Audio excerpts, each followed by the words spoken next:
Bom, muito bom dia a todos. Eu dou-vos as boas-vindas para esta segunda jornada do Congresso Internacional sobre Fernando Pessoa, começando desde já por assinalar que não está connosco o Gustavo Rubim, que está, aliás, há uma errata nesse sentido, portanto estou eu com o Hélder Macedo, vamos falar sem moderação, não, imoderadamente, sobre este tema dos contemporâneos de Pessoa, quem são e aquelas figuras que existiram e que produziram, criaram, escreveram, paralelamente ao celebrado neste Congresso, ao Fernando Pessoa, paralelamente ao Orfeu e paralelamente ao Fernando Pessoa.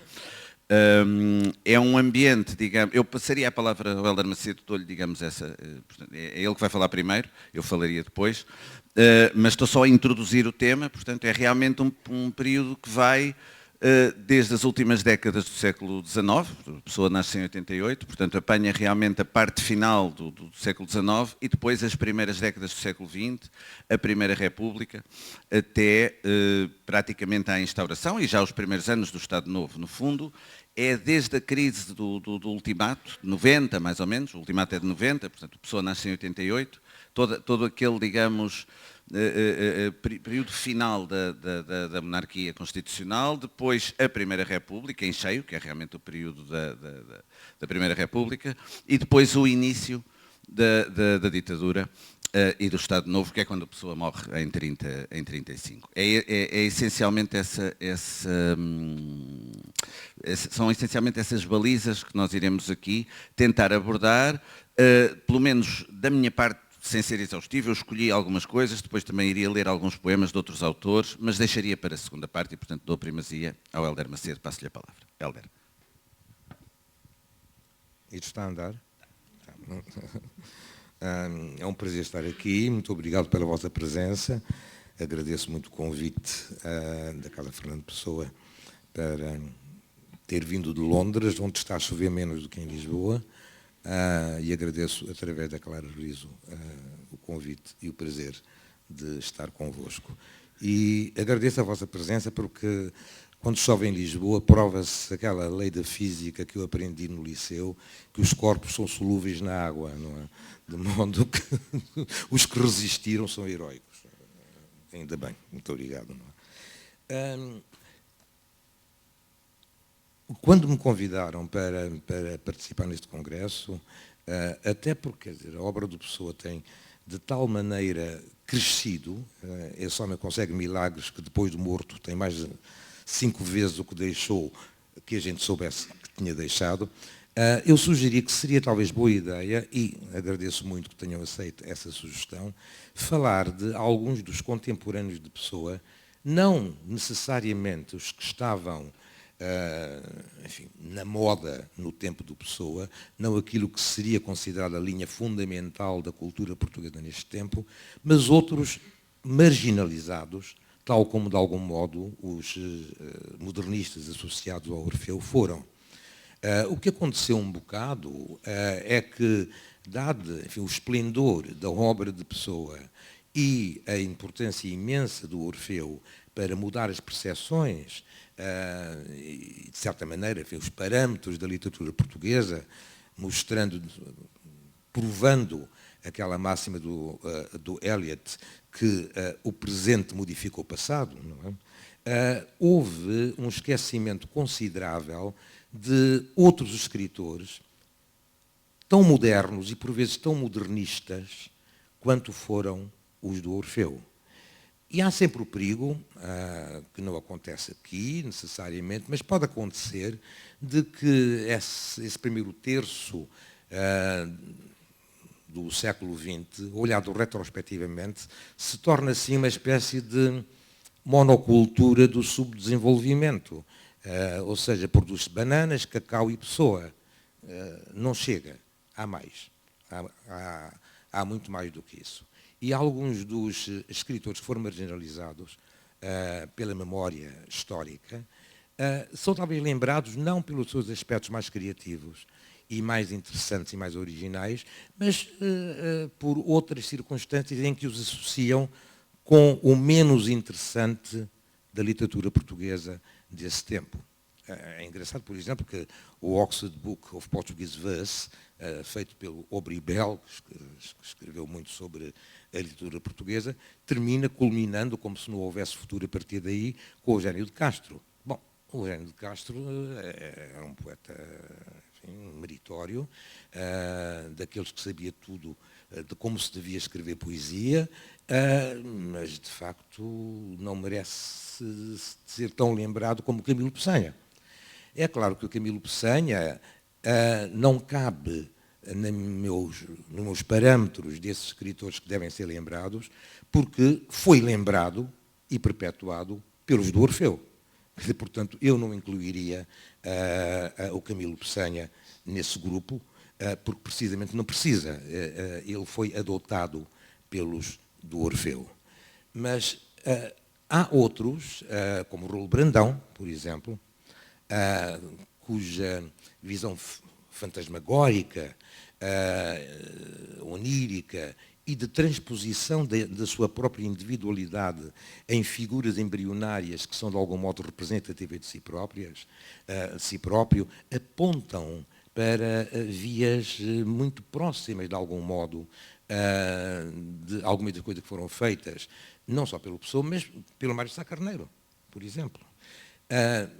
Mas também não é dele, porque não há tempo para tudo, que eu quero falar. Falarei primeiro um bocadinho de António Patrício e depois, sobretudo, de Teixeira Gomes, de Manuel Teixeira Gomes.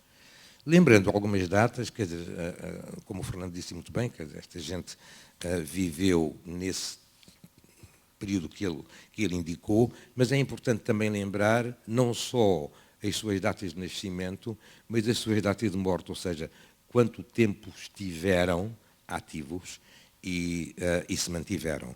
Ora, nesse aspecto, o Rolo Brandão morreu em 1930. O António Patrício morreu em 1930. O Pessoa, como bem sabemos, em 35. Portanto, é um período importante. E o pobre de Sá Carneiro em 16. Enfim, mas, muito antes do tempo. Mas, olha, explodiu e voou. Aliás, o António Patrício, em alguns dos seus contos, como O Homem das Fontes, tem alguns elementos muito interessantes que podem ser e deverão ser aproximados, julgo eu, do Sá Carneiro, que será interessante.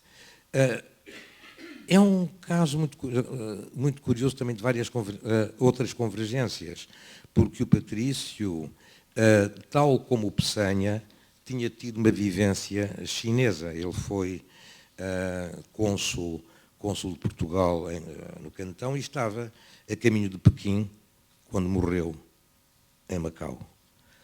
Um dos aspectos que eu acho muito estranhos no António Patrício é aquele culto sensual, culto sexual da morte. É profundamente obcecado com aquilo que ele caracteriza como a sexualidade da morte, a sensualidade da morte.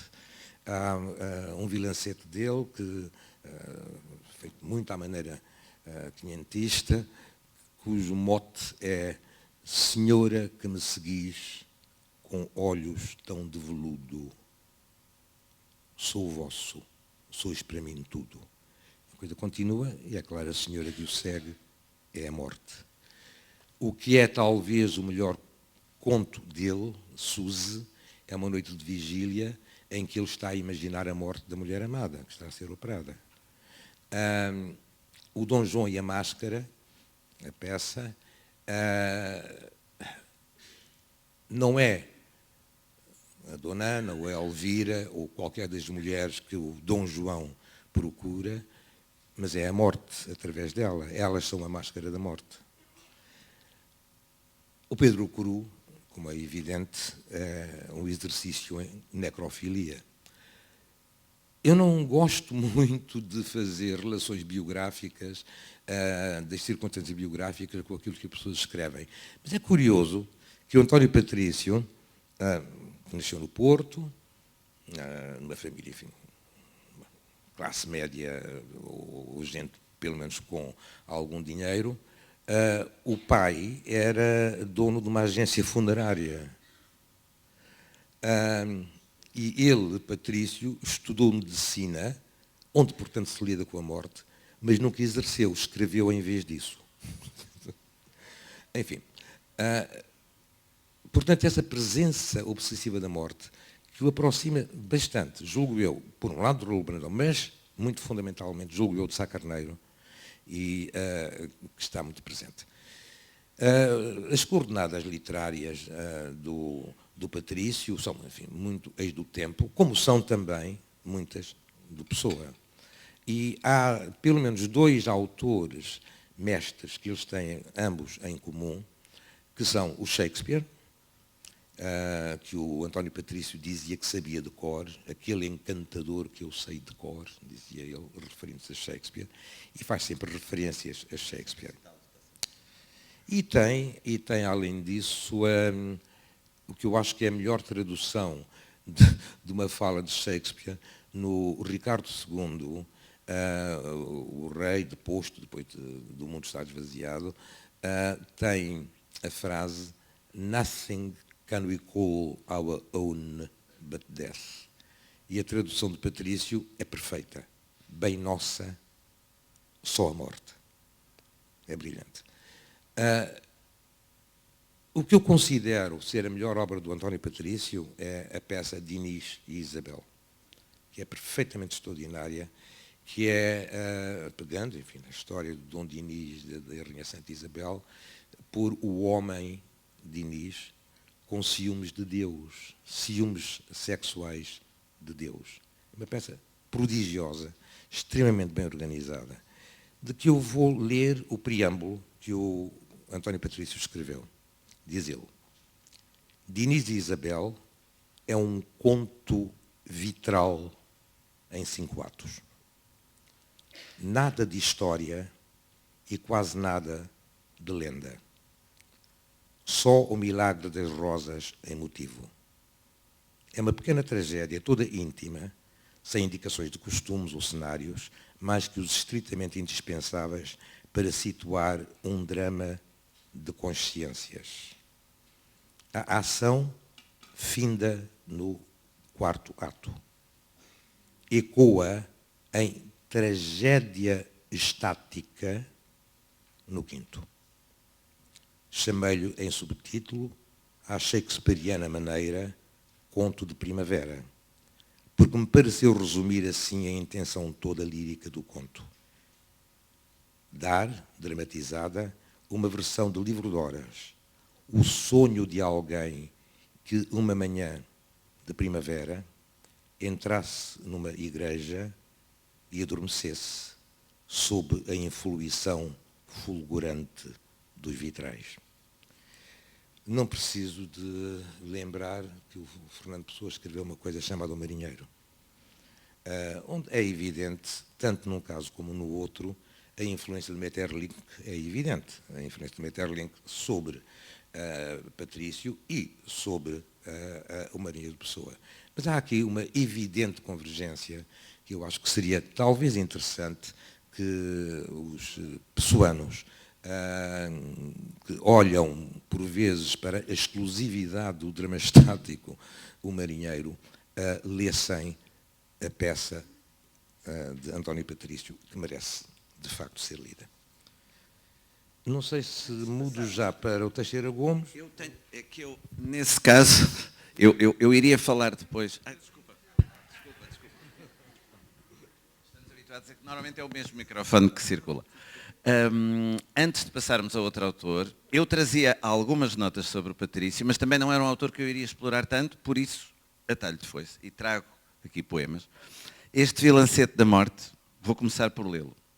Aliás, vou terminar por lê-lo. Queria só acrescentar, de facto, aquilo que o Helder disse sobre o António Patrício. Para mim, parece-me um bocadinho, de certa maneira, na linha da literatura portuguesa, que nós estudamos final do século XIX, início do século XX, sempre me pareceu quase um pouco um corpo estranho, uma coisa um pouco, quase não parece português em certas coisas. O tipo de linguagem e o tipo de... Nós sabemos que na Europa estava na moda um determinado tipo de coisas, e aqui também, mas há no António Patrício uma obsessão com temas de facto. Nós tivemos um simbolismo ou não, isso pode-se discutir, em função do Eugênio de Castro, daqueles seus epígonos todos, do Camilo Peçanha, etc. Mas decadentismo a sério, isto é, o tal fascínio da morte, aquela coisa dos cadáveres e da putrefação, e de facto, mesmo decadente, aquela coisa decadente. Nós em Portugal não temos o Patrício. Nós, de facto, como decadentista a sério, aquele tipo que está fascinado e obcecado pela morte, como dizia o Helder, muito bem, um decadentista a sério é o António Patrício. Não temos muito mais. Temos alguns de menor, enfim, de segunda e terceira linha, eventualmente. Mas, assim, decadentista, existe, de facto, neste sentido, do fascínio pela morte, mas sem o lado, do meu ponto de vista, pelo menos, nunca o li assim, e, de facto, julgo que a apresentação do Helder foi magistral nesse aspecto, sem aquele lado macabro, folclórico, pitoresco da morte. Não é a coisa dos esqueletos e do macabro. Não é isso. É realmente uma morte íntima, nossa, mas que está ali. Não é o Soares de Passos, não é nada disso, não é nada disso, é outra coisa, mas que nós não temos muito exemplos disso, neste sentido, com esta delicadeza e com este lado estético. Temos depois o Raul Brandão, de que eu gostaria de falar numa segunda parte, mas é outra coisa, o Raul Brandão é outra coisa, não é nada disto. E vou ler o Vilancete da Morte e voltaria a passar a palavra ao Helder, que tem realmente exatamente este epígrafe, o Nothing we can call our own but death. O Vilancete da Morte. Senhora que me seguis com passos tão de veludo, sou vosso, sois para mim tudo. Aquela que eu mais enlaço, a quem beijo os pés descalços, sei lá se tem risos falsos, quando me abraça e abraço. Mas vós, carícia do espaço, num adejar de veludo, cerrais os olhos a tudo. Sois tão leal, tão antiga, tão constante, tão comigo, que se vos sigo, me sigo, pois não há melhor amiga. Onde há assim rapariga? Vosso seio é o meu escudo, sou vosso, sois para mim tudo. Quando venho de longada de um sonho ou de um desatino, sois vós, silêncio divino, que me acolheis sossegada. A vida é a vossa pousada, vossos passos de veludo fazem música de tudo. Só em vós somente, a vida se vive bem. Em cada instante e no além de tudo o que se pressente. Só em vós, eteriamente. Por isso, são para mim tudo, vossos passos de veludo. Deixamos o António Patrício. É um belo. Compensar com generosidade a usurpação anterior. Não, mas o Patrício é um belíssimo poeta. Ainda bem que também gosto. Exatamente. Não, mas também havia outros poetas menores que elogiavam as senhoras por serem tão estáticas como cadáveres, não é? Branca, loura e fria, essas coisas assim. Não, de forma nenhuma, pelo contrário. Não? Comecei por dizer isso precisamente. Não? Agora, vou falar um bocado mais do Teixeira Gomes, que me parece um caso ainda mais complexo e julgo que mais interessante. Felizmente que está a haver agora um reacordar de atenção em relação ao Teixeira Gomes, com a publicação de uma biografia recentemente, um filme, onde, aliás, eu falei um bocado com o realizador. O filme é muito interessante, recomendo muitíssimo o filme. E devo dizer, quando virem o filme, há uma coisa que ele me disse: olha, roubei-lhe uma frase, a mim, estou a ver, é a minha glória, exceto que é anónima, não é? De modo que vou agora publicamente dizer qual é a frase. Essa frase vem bastante a propósito de Teixeira Gomes, mas surgiu no contexto de Camões, que foi quando, a certa altura, o Frederico Lourenço, o escritor Frederico Lourenço, o professor, escreveu um livro em que mostrava que havia uns usos de uns tópicos associados à homossexualidade em Camões. E isso, de uma maneira muito nosso nacional, deu razão, deu motivo a uns abaixo-assinados, não é? De uns viris portugueses que assinaram que o Camões não era nada, não senhor, coisa, o Camões gostava de mulheres e tal, essa coisa toda. E nessa altura vieram-me dizer se eu queria assinar. Eu disse, não, eu quero lá assinar isso, é que me faltava, não é de forma nenhuma. Bom, calhou eu vir a Lisboa nessa altura, por qualquer outra razão, um livro meu, coisa assim, e simpaticamente uma jornalista foi lá fazer as perguntas do costume. O senhor gosta de escrever? Enfim, aquelas perguntas, não é? E eu disse que sim e tal, e depois disse, é verdade, o senhor também ensina e tem o título de Camões Professor e tal. O que é que acha desta história do Camões ser homossexual? E eu disse, não acho, enfim, quer dizer, que o Camões gostava de mulheres é evidente em toda a obra dele, não é? Depois fiz uma pequena pausa e disse, mas, por outro lado, o tipo andava embarcado, 6 meses, essa coisa. E a coisa mais parecida que há com uma mulher é um homem, não é? A senhora disse, posso publicar isso? Eu disse, publique. Então, de modo que agora, no filme, o realizador atribui essa frase ao Teixeira Gomes, o que muito me honra. Quando o Cunha Leal, no filme, vai fazer a sua ofensiva contra o Teixeira Gomes, uma das quais era dizer, citando uma passagem de uma das melhores novelas eróticas, precisamente o fascínio pela passagem de um corpo masculino, no filme, o Teixeira Gomes do filme diz, não, o que é esta? A coisa mais parecida que há com uma mulher é um homem. Bom, é a minha glória, estão a ver. As aproximações, mas isso também vem um bocado a propósito, mesmo esta anedota, de alguns dos aspectos, aliás, acentuados ontem pela Cabocla, em relação ao uso e às ambiguidades da sexualidade, que eu chamaria não ambiguidades, mas complexidades, não é? Que são perfeitamente fundamentais. E que têm a ver, julgo eu, com aspectos do Teixeira Gomes que são fundamentais, que é em termos da transformação de sensualidade e corpos em imagens e, no fundo, em especulações de vidas alternativas. Eu permito-me, neste caso, ler um bocado, isto é tirado de um livro que acaba de sair meu, chamado Camões e Outros Contemporâneos, e um dos outros contemporâneos a quem me refiro é precisamente Teixeira Gomes. Para ser mais rápido, eu vou ler um excerto do que escrevi.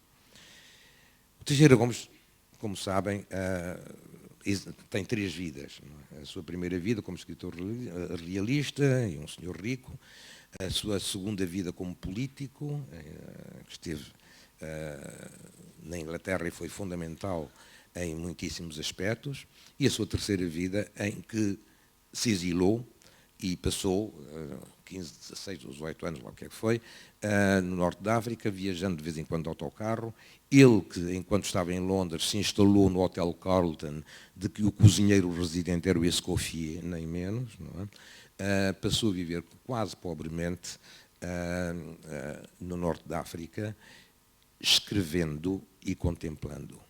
Essa terceira fase é aquela que mais me interessa, porque foi aí que ele escreveu as suas grandes obras. Não só a bem conhecida novela Maria Adelaide, que tem sido bastante desentendida, porque é escrita não como uma memória do Teixeira Gomes, mas através de um narrador desidentificado com o autor, muito claramente, e muitas outras novelas extremamente importantes das coisas. Mas, sobretudo, ele próprio organizou 2 ou 3 recolhas de escritos que incluem cartas, ensaios, pensamentos, de que talvez o mais importante se chama Miscelâneas, e que é uma obra fundamental em termos de literatura e em termos de lembrança. Mas, enfim, Teixeira Gomes descreveu as circunstâncias psicológicas do seu exílio numa carta datada de 1927 ao poeta João de Barros, incluída em Miscelâneas. O que ele diz é o seguinte. Saí de Portugal sem um livro, sem um papel, sem o apontamento ou nota.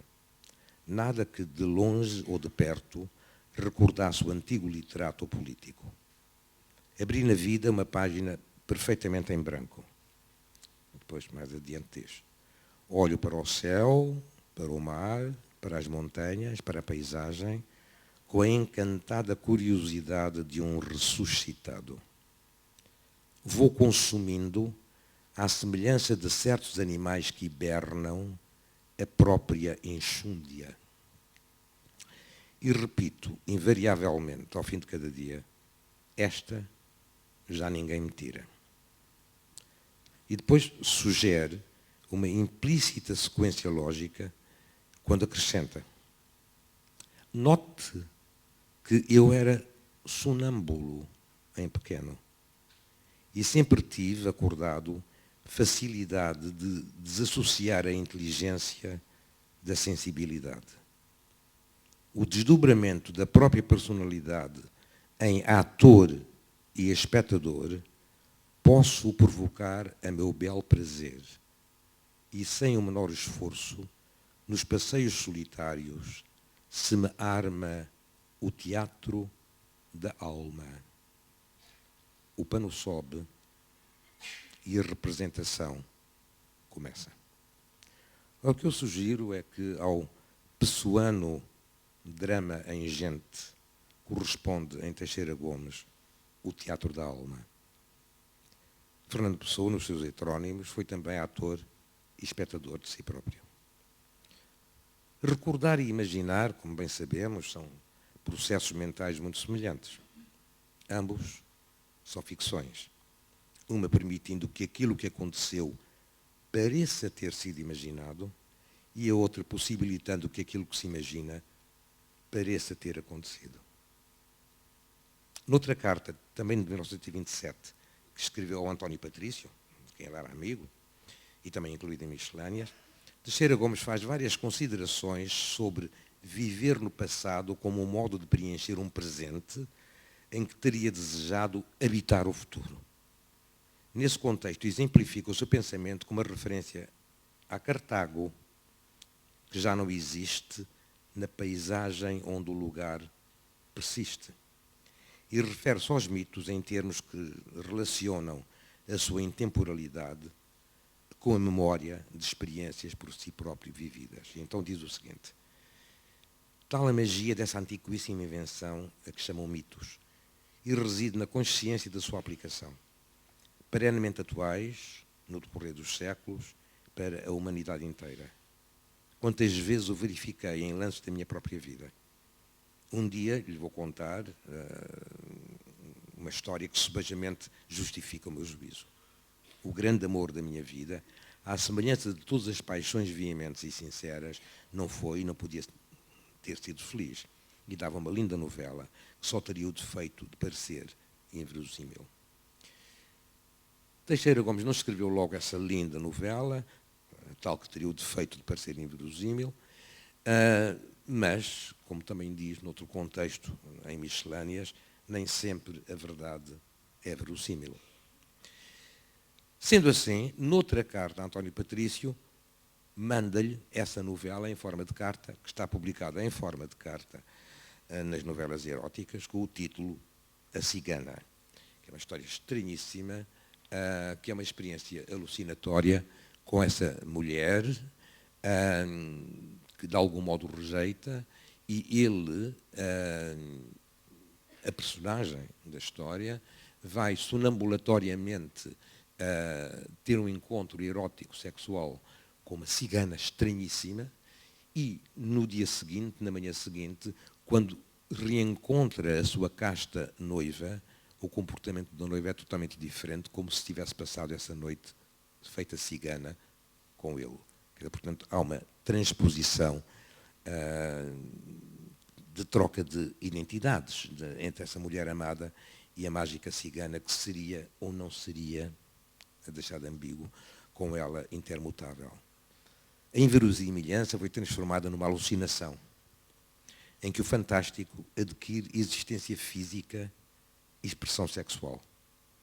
É como se a sexualidade fosse ela própria uma experiência alucinatória, exercida em corpos autónomos, mas intermutáveis.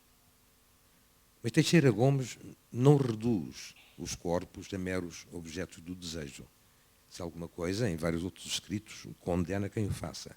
O que ele faz é, ele reproduz as metamorfoses do desejo em imagens tornadas corpos tangíveis pelas suas figurações mentais. E assim, embora cada identidade individual seja única, com projeções da mente, tornam-se intermutáveis.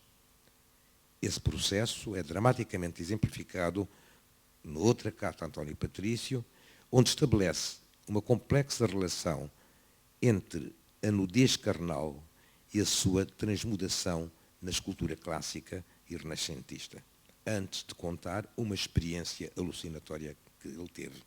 É muito interessante que no contexto disso, o Teixeira Gomes diz: entre nós, em Portugal, nós não temos o culto da fisicalidade dos corpos, e quando se admira os corpos, se são corpos masculinos, somos logo rotulados de pedrastas. Portanto, ele estava perfeitamente consciente desses elementos. Enfim. Mas o que ele diz é, com a minha indefectível memória visual, e que nunca fotografia alguma se pôde comparar, todo esse mundo de formas nuas me tomou conta da alma. E fácil me era evocá-las, na própria luz em que as vira, quando isso me aprazia. Mas dar-lhes vida, animá-las, a ponto de as ver moverem-se por si, andar, lutar, rir, chorar, isto diz ele que lhe aconteceu em Siracusa. Não consegui nunca por vontade própria, por mais esforços que para isso fizesse. Tive, porém, a dita de assistir à ressurreição das principais dessas imagens, de as contemplar em carne e osso, de as ouvir imprecar e suplicar, de as ver estorcer-se nos tormentos da mais cruciante agonia. Foi em Siracusa, durante a mais completa e assombrosa alucinação de que tenho notícia, em indivíduo ainda não atacado de demência, e que me permitiu assistir ao milagroso espetáculo sem perder a consciência de que estava acordado. E então acrescenta, num parênteses explicativo, em determinados espíritos, a alucinação nunca significou sintoma de loucura. Para eles, ver é simplesmente imaginar com intensidade.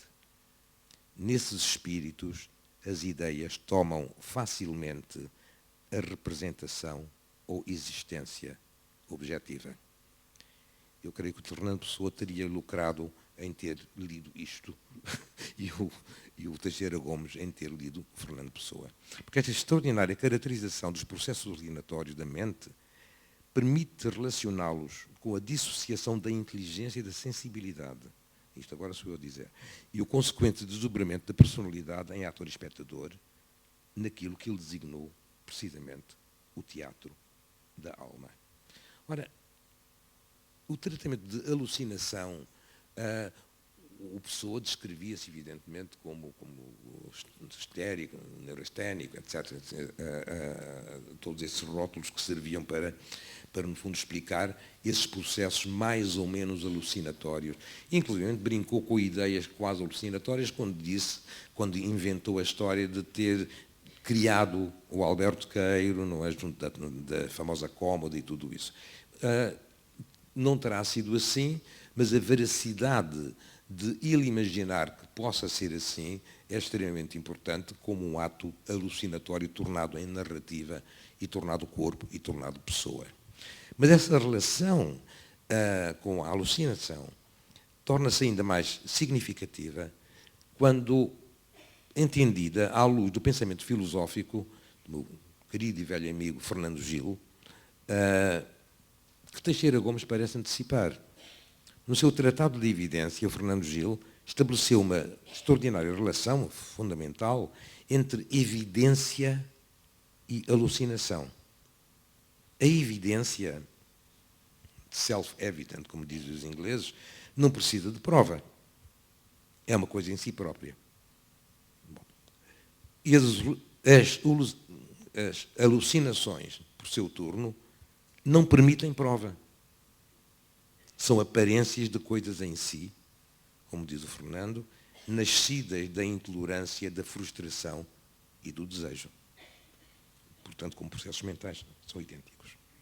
Ora, na carta em que descrever as circunstâncias do exílio, Teixeira Gomes, a tal página em branco que tinha aberto na sua vida, e a configuração do seu teatro da alma, Teixeira Gomes tinha dito que, à semelhança dos animais hibernando, ia consumir a sua própria gordura, ou seja, que se ia alimentar de reservas interiores acumuladas.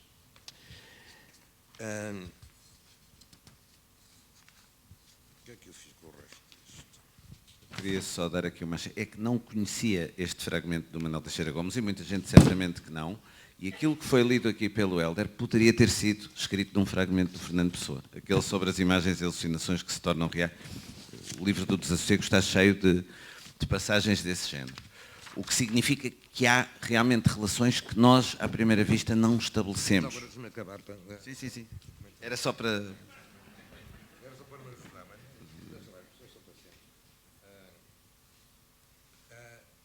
essas tais gorduras acumuladas ao longo da vida. Depois, à guisa de explicação, ele acrescenta: note que eu era sonâmbulo em pequeno. Já vimos isso. É como se no exílio tivesse encontrado, ou tivesse entrado no equivalente tempo sonambular. Mas noutra carta, escrita 2 anos depois, ele acrescenta o seguinte, como um comentário irónico a si próprio: reabsorvida a própria enxúndia, entrevejo ainda a utilização do inconsciente. Ele faz muitas referências a Freud, essas coisas todas, enfim. É o tesouro do literato que pretende ser genuinamente moderno. Está a ser irónico, claro. Escutar o inconsciente e apanhar-lhe as surpresas. Pode suceder, porém, que eu encontre o inconsciente ainda mais pobre e árido do que o consciente. Mas desse período, diz ele depois, com reiterada ironia, sobre os dúbios produtos literários do inconsciente, estaria defendido por outra característica da sua personalidade: a inquietação. Ou seja, em correspondentes termos pessoanos, a inquietação é o desassossego. Nascida da intolerância, da frustração e do desejo, como nas palavras de Fernando Gil são as alucinações, a inquietação manifestada nas obras de Teixeira Gomes, escritas no exílio, transformaram o exílio num teatro da alma.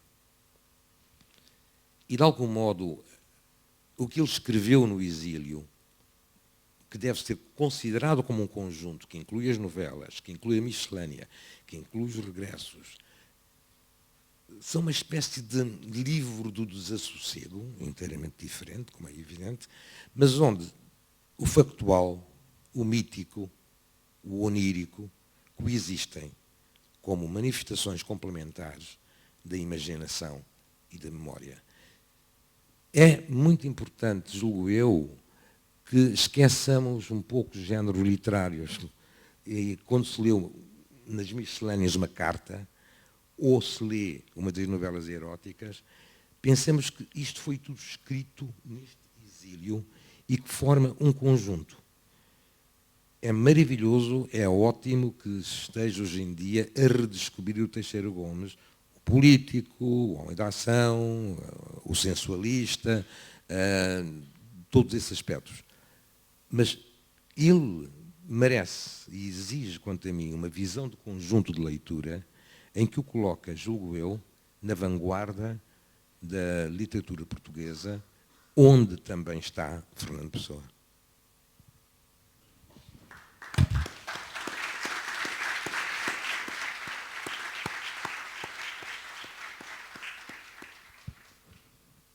Pois, mas o que é curioso em função daquilo que foi dito, para mim pelo menos, que conheço o Manuel Teixeira Gomes, mas não é um autor que eu tenha explorado com esse pormenor, é que algumas das referências que o Hélder aqui fez poderiam perfeitamente ter sido subscritas pelo aquele fragmento que leste há bocado, exatamente. E isso para mim foi uma surpresa. Não associamos imediatamente ao... E isso em grande parte, Fernando, não se pode estudar uma obra toda ao mesmo tempo. As pessoas que mantiveram o Teixeira Gomes vivo, há os brilhantíssimos ensaios do David, do Urbano. O Urbano fez bem e mal ao Teixeira Gomes, ao identificar-se demasiadamente com o sensualismo e a querer ser ele, o Urbano, o Teixeira Gomes quando crescesse. Quer dizer, e a inventar um Teixeira Gomes que era uma espécie de Roger Vaillant português, quer dizer assim, à medida de... eu adorava o Urbano, mas aí assim houve excessiva identificação.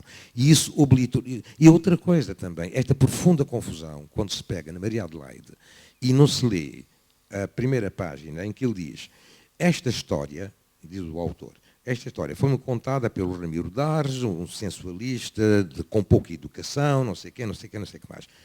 O Teixeira Gomes, um homem com pouca educação, disparate, não é? Quer dizer, portanto, o que ele está a fazer ali, na Maria Adelaide, é contar, se calhar, ele, proprietário, algarvio, com droit de seigneur, por ali assim, é capaz de ter feito coisas idênticas àquelas que esse narrador fez. Mas o que é significativo é que esse autor, ao lembrar-se disso, não o conta como acontecido a ele, mas transposto para um personagem que ele nunca poderia ser. Quer dizer, portanto, transforma num ato de imaginação, numa falsificação literária, portanto, não é? E esse aspecto do Teixeira Gomes, que é de facto a reconstrução onírica, é um bocado... Não é bem uma Lisbon Revisited, mas é uma vida revisited que ele faz. Mas há uma complexidade e uma espécie de planos sobrepostos no Teixeira Gomes que, à primeira vista, nós não identificamos muito. Pensamos que é, de facto, aquele hedonista, sensualista, o cara... que também é, mas é mais do que isso. Exatamente. E o risco é ficarmos por aí. Exatamente. É normalmente o que eu digo em relação aos autores. Eu vou muito a bibliotecas, escolas, como devem calcular, e de facto embirro sempre imenso com aqueles rótulos que se colam aos autores, e quando se fala, sei lá, do David, é sempre o poeta do erotismo e da mulher, não sei o quê. A Sofia é sempre as ilhas gregas, o Torga é o telúrico e a montanha. Parece que os autores ficam com aquele rótulo e acabou, e não pode ser mais. E isso para mim é um péssimo serviço à memória dos autores, porque é encaixá-los naquelas gavetas. E é sempre bom quando se tem um outro olhar e quando se vê que afinal o autor tem uma outra faceta que não estava tão explorada. Mas mesmo quando se pega, no caso da Teixeira Gomes, no sensualismo, que está lá, evidentemente. Claro que está. Está, não esteja. Está extremamente ativo e é extremamente fundamental. Há aspectos que não são focados. Ele não é um Corra-Rafame, ele não é um Garanhão, ele não é um Marialva. O homem, quando chegou à Inglaterra, em circunstâncias terríveis, o Dom Manuel estava lá em exílio, o Marquês de Sovaral era íntimo da família real e estava lá. E ele ia, sem dinheiro, sem recursos, sem coisa nenhuma, só com a sua fortuna pessoal, felizmente era considerável, a tentar vender a ideia da República e de Portugal. Quais foram as alianças dele? As sufragistas. E ele conta como as sufragistas, Portugal e a causa das mulheres eram causas marginalizadas. Então unimos-nos. E as sufragistas fizeram um grande banquete, onde ele conheceu o Conan Doyle, e esteve com várias pessoas, e ajudaram-no a lançar a ideia de Portugal e a ideia da República. Ora, isto é muito interessante e altamente significativo. E o Teixeira Gomes tem, escrito para aí em 30 e tal, um dos textos mais brilhantes que eu conheço sobre a necessidade da emancipação da mulher. É um texto que vai para além daquilo que as próprias sufragistas estavam a pedir nessa altura, em que ele começa por dizer: dizem que deve ter havido uma idade matriarcal, em que deve haver a idade patriarcal. Eu digo, oxalá que sim, mas de qualquer maneira, haja ou não, é fundamental trabalhar-se nesse sentido, e fala na necessidade da contracepção, das mulheres poderem escolher ter filhos quando e se quiserem, quer dizer, tudo uma série de medidas fundamentais que antecipam depois o... Não, que antecipam o que ainda não está a acontecer agora na Europa toda. Quer dizer, portanto, a sua garanhice era uma expressão de igualdade sexual, e ele, nesse texto, inclusivamente, diz também, isto é uma ideia marxista, se quiserem, transposta para a sexualidade. O Marx dizia que as classes oprimidas têm de ser libertas para as classes opressoras também se libertarem. Diz isso no Heilige Familie, escrito do jovem Marx. Um dos pontos que faz, enfim, com alguma ironia, o Teixeira Gomes, é que o prazer sexual é muito maior entre iguais. E, portanto, nem que seja só por isso, as mulheres devem se libertar. Exatamente. Muito bem. Eu estava a ouvir e estava a pensar no exílio e, de facto, quer o António Patrício como diplomata, quer o Manuel Teixeira Gomes, pelas vicissitudes que estivemos agora a ver, quer o autor de que eu vou falar agora e ler alguns poemas, que é o Camilo Peçanha, passam grande parte da vida fora de Portugal. É muito curioso que há esse traço comum.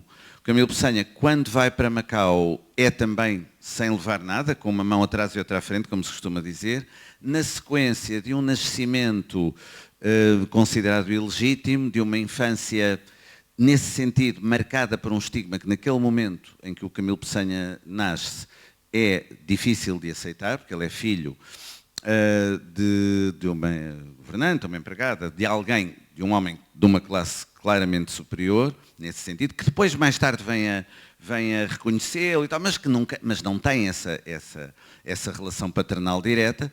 E o Camilo Peçanha tem uma história, de facto, lindíssima com a Ana de Castro Osório, mas é um amor condenado à partida, que não tem seguimento. A propósito do qual eu quero dizer o seguinte, isto é, por uma ideia do Guilherme de Oliveira Martins, do Centro Nacional de Cultura, que o CCB acolheu, vai ser, e porque passam os 150 anos do nascimento do Camilo Peçanha, ele nasceu em 67, e está agora a comemorar-se os 150 anos do Peçanha, vai haver um dia, uma jornada Camilo Peçanha no CCB, no dia 5 de março, portanto ficam desde já avisados, agora de repente lembrei-me, no dia 5 de março, e como eu sou um dos participantes, veio o Fernando Cabral Martins, o Gastão Cruz, uma série de Ana Paula Laborinho, pessoas ligadas a Macau, sinólogos também, para falar um bocadinho da China, da relação do Camilo Peçanha com a China, e à tarde, e há leitura de poemas por atores, etc. É dia 5 de março, começa às 3 e acaba ao fim da tarde, no CCB.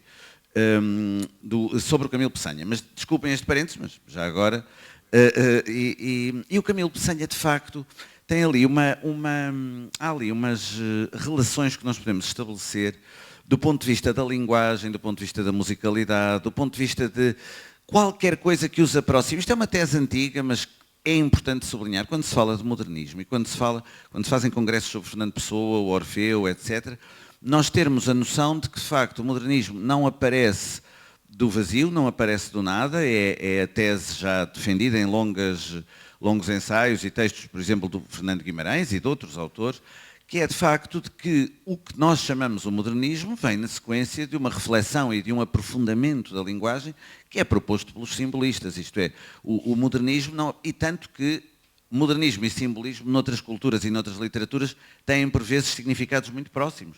Portanto, a ideia de um modernismo separado do simbolismo, do ponto de vista de alguém que se debruça sobre os textos e que vai estudar os autores, não fará muito sentido. Mesmo grande parte dos autores do Orfeu, grande parte dos seus textos são textos que são claramente ainda na linha do simbolismo. Agora, uma coisa, tal como disse o Hélder de início, e depois não falámos sobre isso, ainda podemos voltar a falar, há um simbolismo de escola, que é o simbolismo de facto de ir à procura de determinados efeitos, como era feito também em França, o Montréal, aqueles autores todos, e que nós aqui tivemos uma escola simbolista.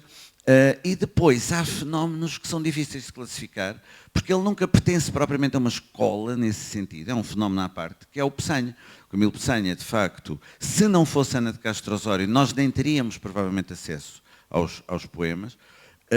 E há um dos aspectos que a mim pessoalmente me agradam mais no Peçanha é precisamente esse não levar aquilo a sério, essa coisa de deixa estar, isto se der alguma coisa dá, se não também não estou...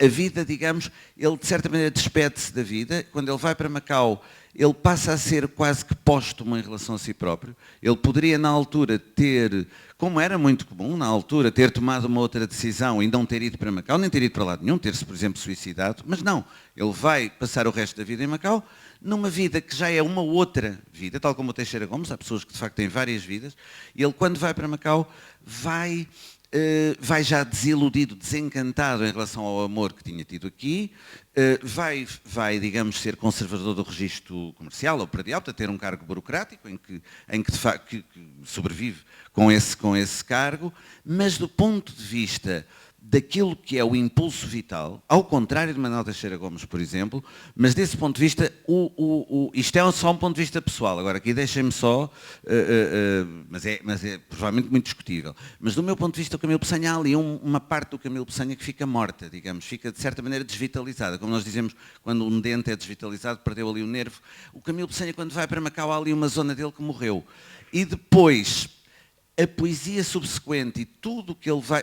já é consequência disso. Daí, precisamente, do meu ponto de vista, isto estou aqui a pensar alto convosco, foi ontem à noite e agora quando se começou a pensar no Camilo Peçanha, e de facto, há ali um lado no Camilo Peçanha, aqueles poemas todos do verme, da lápide, da sepultura, que não é nada também do tal decadentismo de pacotilha, nada disso. Não, é realmente qualquer coisa de que há alguém que já é póstumo em relação a si próprio e então passem aqui por cima porque eu já nem vou sentir nada, isto já vai ser tão bom que já tanto me faz. Digamos, eu já estou morto, portanto já estou morto por dentro, isto já é um bocadinho... então deixa-me cá simplesmente olhar para isto. E nesse sentido, os melhores poemas do Camilo Peçanha, muitos deles têm a ver com isso, ou com a memória. E há muitos poemas, de facto, eu vou ler só 2 ou 3, porque de facto julgo que aqui é importante também de vez em quando ler um poema ou outro. Nós estamos a falar de poetas e os poetas existiram, eu digo muito isto também aos alunos quando se fala de poesia, sobretudo aos do secundário, com quem eu contacto bastante, e que estão muito sobrecarregados com os programas escolares e com os exames, que eu julgo que é uma violência nesse aspecto, e eles ficam com a ideia de que parece que por vezes os poetas ou os escritores o fizeram para serem estudados nos exames ou para serem estudados nos congressos. Assim. Quando o Camilo Peçanha escrevia, não estavam a pensar nisso. Eles escreviam porque realmente havia um impulso mais forte do que tudo para escrever, senão eles provavelmente não teriam escrito. Não é? E, portanto, eu vou ler aqui 2 poemas do Camilo Peçanha, que são muito conhecidos, mas de que eu gosto muito. Imagens que passais pela retina dos meus olhos, porque não vos fixais, que passais como a água cristalina, por uma fonte para nunca mais, ou para o lago escuro onde termina vosso curso silente de joncais, e o vago medo angustioso domina, porque ides sem mim, não me levais.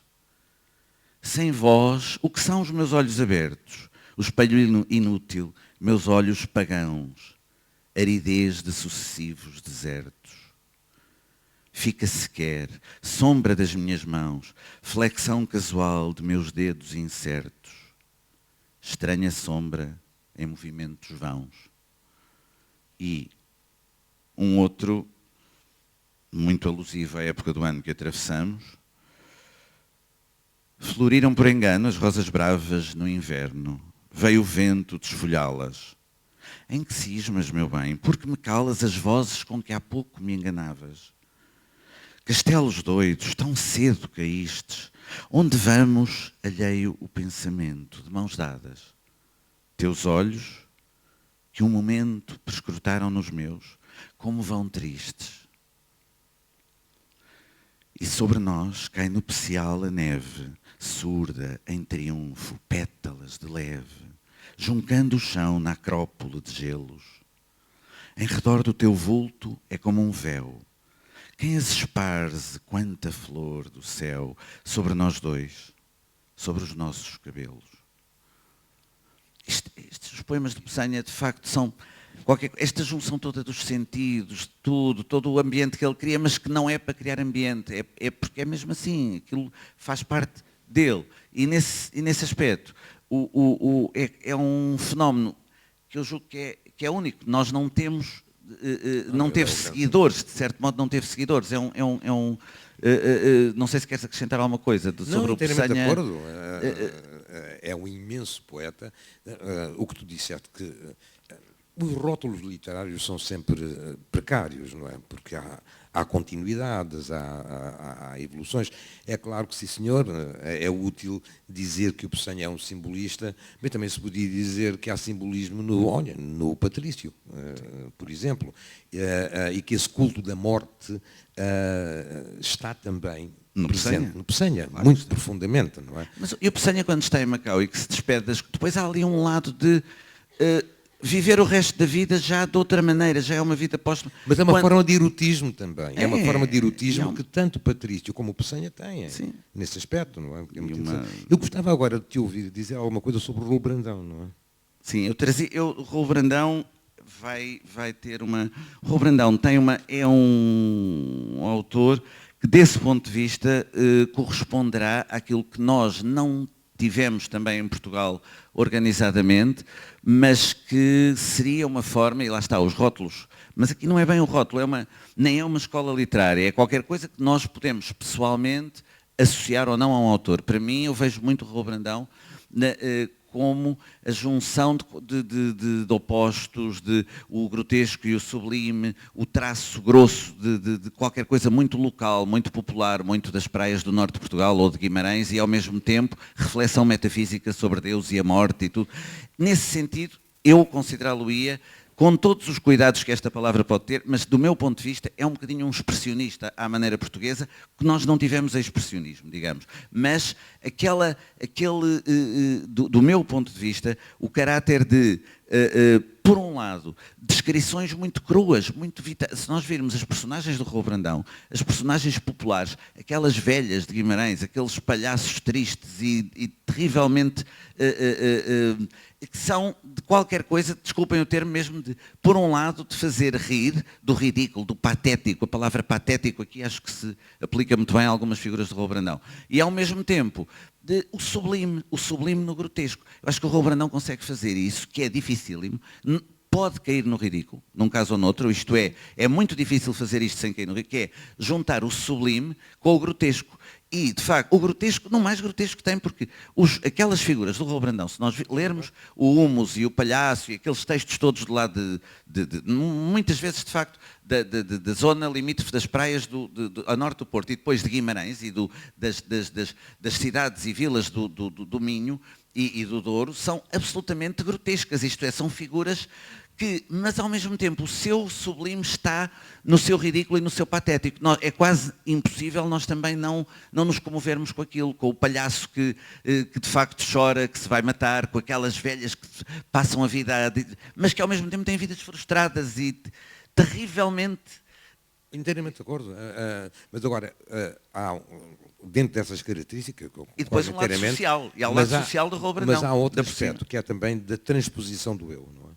Completamente. A transposição do eu em figuras que podem ser grotescas ou não. E nisso também há uma aproximação com a pessoa. Não é? Sim, e que está no teatro do Raul Brandão. Exatamente. E que está no modo como o Raul Brandão permanentemente se desmultiplicava em variadas figuras e nesse sentido nos levava também um bocadinho a pensar que isto tudo é sonho, e nisso é muito pessoano, isto é, onde é que acaba o sonho e começa a realidade? E voltamos à citação que fizeste, a tal que me ficou na memória, no meio de tudo o que disseste sobre Manuel Teixeira Gomes e que foi interessantíssima, mas aquela citação que nós pensamos logo na pessoa, de facto da alucinação. O Raul Brandão tem isso também. O Raul Brandão também tem essa dimensão, curiosamente, isto é, os melhores fragmentos do Raul Brandão muitas vezes são fragmentos em que ele se apercebe da realidade quase numa dimensão alucinatória, em que já não é ele, mas ao mesmo tempo é também uma outra dimensão dessa realidade.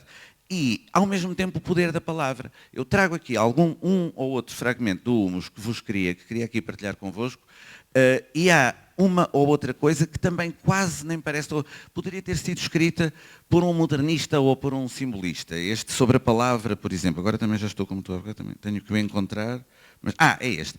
Isto para lá dos outros fragmentos do Humus, que de facto têm toda essa dimensão de... muito diferente, mas isto nem parece uma reflexão de facto de um modernista ou de um simbolista. Mas isto é Raul Brandão, reparem, isto é Raul Brandão. não só os sentimentos criam palavras, também as palavras criam sentimentos. As palavras formam uma arquitetura de ferro. São a vida e quase toda a nossa vida. A razão e a essência desta barafunda.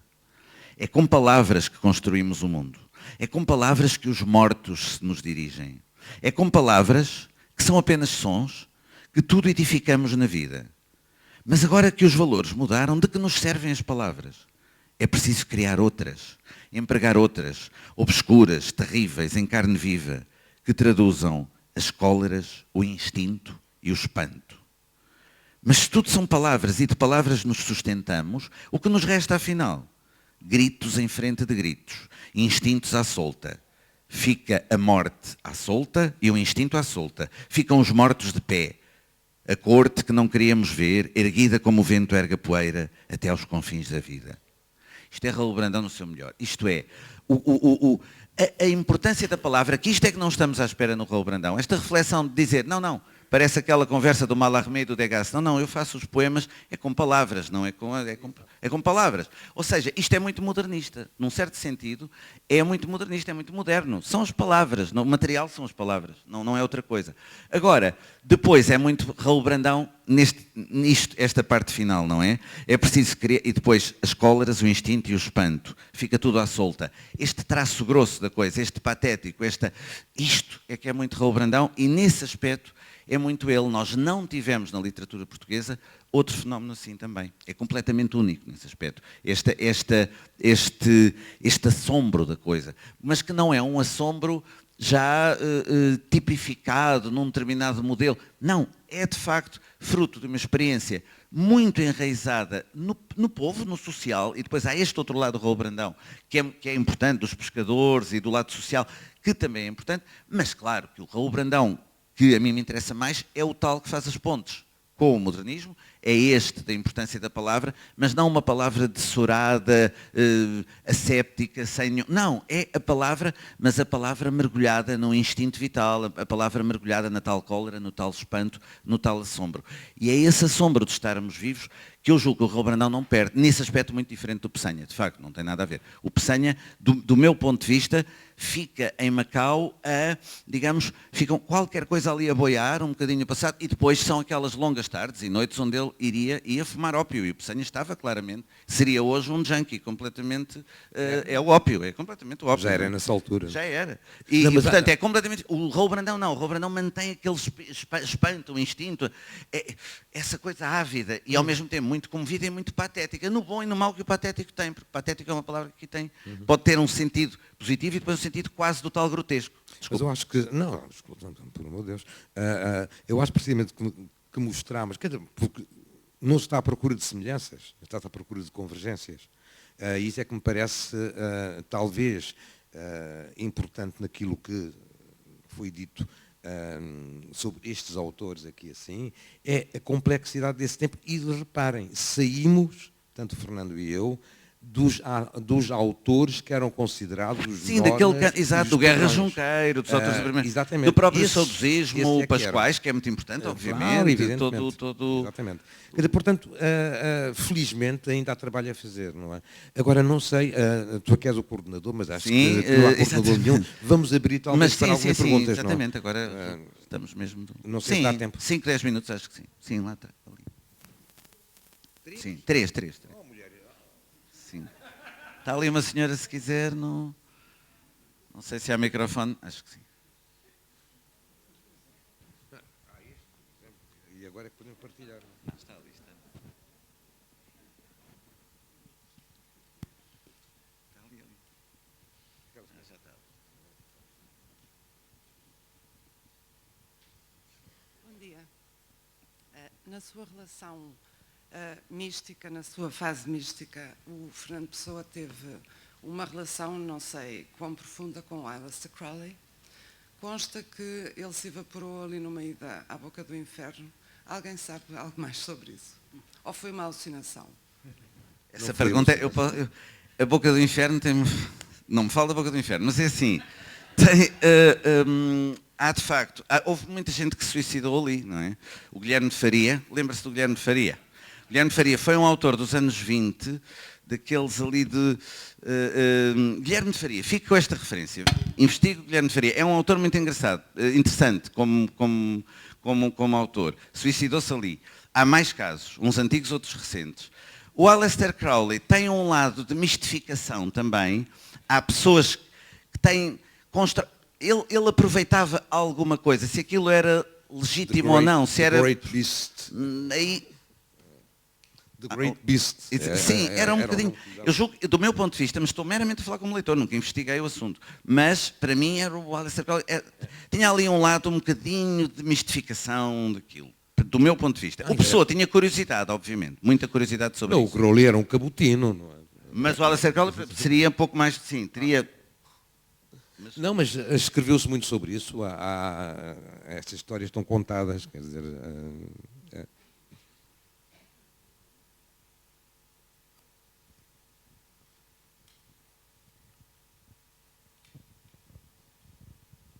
Era só para acrescentar uma coisa, em relação ao Crowley, estou aqui, em relação ao Crowley, o Fernando Pessoa dá uma opinião muito sincera e muito distanciada do Crowley na novela O Caso da Boca do Inferno. Transforma-o numa personagem, fala-lhe todas as insuficiências, todo o aspecto que ele tem de fachada, de falta de substância, ao mesmo tempo que se transforma ele próprio também numa personagem visto de fora. Pronto. É a melhor maneira, não é? É sempre a melhor maneira de resolver.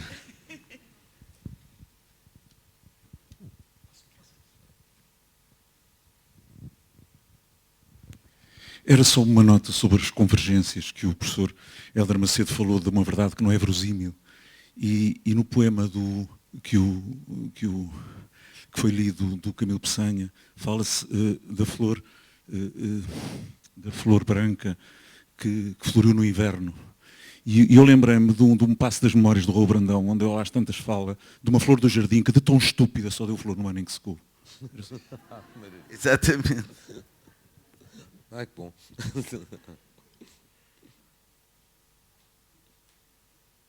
3 minutos. Mas é que é uma estupidez da vida que depois tem consequências noutros planos, não é? Ou seja, se o amor entre Ana de Castro Osório e o Camilo Peçanha tivesse corrido bem, e o Camilo Peçanha tivesse ficado em Portugal, e tivesse vivido com ela, e tido muitos filhos, e tido um jurista no Norte, conservador na mesma, nós não sabemos o que é que teríamos tido do Camilo Peçanha. Não sei. Essas questões, estou a dizer isto por causa do que está a dizer o Diogo, isto é, o tal florir por engano, a tal estupidez, chamemos-lhe assim, da vida, e portanto morre ali, morre para nascer outra coisa ou não sabemos, não é? É essa a questão. Esta questão é importante. O que é que tem de morrer às vezes para que outras coisas nasçam? Isto pode parecer que não faz sentido nenhum, não sei se está a fazer sentido o que eu estou a dizer, estou a pensar completamente alto aqui, mas é isto. Ou seja, às vezes há coisas que têm que morrer, há flores que têm que florir por engano, para depois outras coisas nascerem a partir dali. Enquanto que se estiverem sempre muito bem até ao fim, a dar muitos frutos e muitos frutos e muitos frutos, provavelmente era essa a sua missão, mas a outra ficou obliterada, não se concluiu. Havia outra ali. Salvo erro, o que estás a dizer é que os filhos do Camilo Peçanha já estariam mortos e não teriam os poemas, não é? Eventualmente, exatamente.